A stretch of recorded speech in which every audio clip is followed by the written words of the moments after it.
All right, let's finish up Unit 1 uh, test. This is page 4. Okay, on page 4, we have f of x defined here, k of x is defined by this graph, and g of x is defined by this table, and so is h of x. Now it says find f of 1. So if I put 1 in here, I get 4 minus 5 times 1. So that's 4 minus 5, which is negative 1.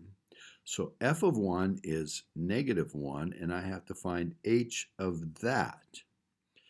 So h inputs are, here's negative 1, and it gives me 2. So the answer to this one is 2.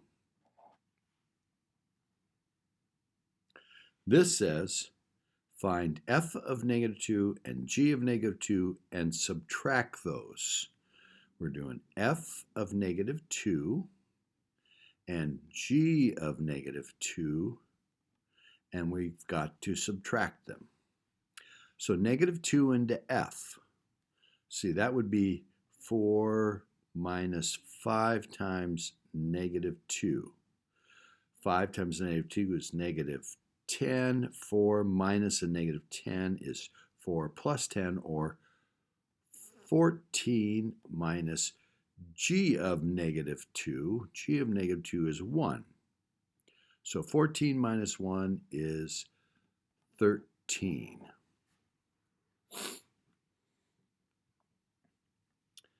Now we're supposed to figure out x such that k of x gives us a y value of 3.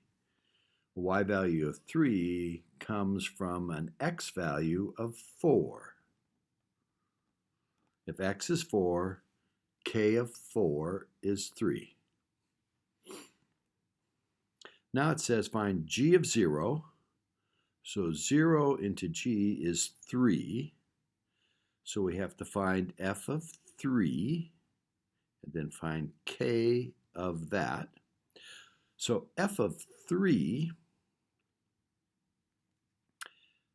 3 times 5 is 15. 4 minus 15 is negative 11. So we get k of negative 11. Well, it looks like we don't have k of negative 11, but this is a line that goes on in the same pattern. That's what the arrow means. So at negative 2, it was negative 3, and negative 3 was negative 4, and negative 4 would be negative 5, so at negative 11, it'd be negative 12. It's always one more for the y value than the x value. One less, I mean. At negative 1, it's negative 2, one less. At negative 2, it's negative 3. So one less. F inverse. Well, f is 4 minus 5x, and to find inverse, we let the function be called y. The y values are got from doing this to the x values. We're doing the inverse, so we're switching the role of y and x, so change y's to x's, and x's to y's, and then solve for y. So I'd subtract 4 from both sides, and I get x minus 4 equals negative, a lot of people forgot this, negative 5y. And then divide both sides by negative 5. And y, the inverse, because we swapped the y and x, y in this case is x minus 4 over negative 5. Now we could have added 5y and subtracted x, and we would have gotten 4 minus x over 5 if you did it that way. Either one of those are correct. G inverse, well, the only thing we have for G is this table. this x going to that y, this x going to y, this, and so on. And the inverse would be just the reverse. So I'll make the table the other way around. X and g inverse of x. And so now my inputs are what the outputs were. 1, 2, 3, 0, minus 1. And the outputs were the original inputs.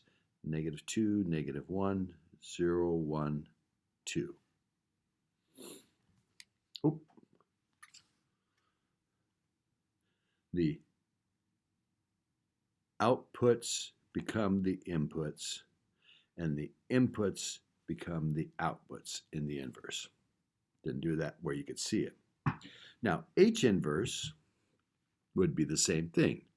This would be the inputs, and this would be the outputs. However, I have repeated inputs that give different outputs, so this is not a function.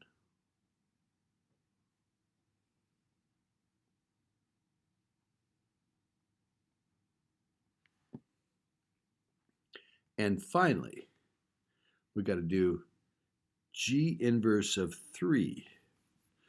So we got to do G backwards. So input of 3 gives me 0. So we're doing F of 0.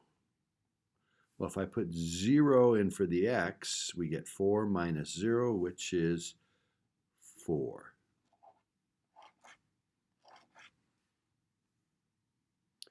All right. Oops. Come back here. Sorry, knocked over my camera. All right. Last one. It's a straight line from this point to this point. So when I find the inverse of these 2 points, I need to connect them with a straight line. So this is roughly negative 2, 7. It looks like it goes through negative 2, 6, and then on one more. So it does look like negative 2, 6. So I want to do 6, negative 2, and going a little bit more negative till we get to 7. And this point is negative 1, negative 3. So I want to do negative 3, negative 1. That's where this point goes. And it's a straight line. This was a straight line, so this is a straight line. So that's the reflection of this over the y equal x line. Now, next place I'm going to use is this one. It's a nice place at the end of the curve. It's at 2, negative 5. So I'm going to go to negative 5, 2. And it's a nice curve coming from that really long straight line, a fairly sharp bend, and then getting straighter towards the end. So fairly sharp, following that line, but fairly sharp bend, and then there.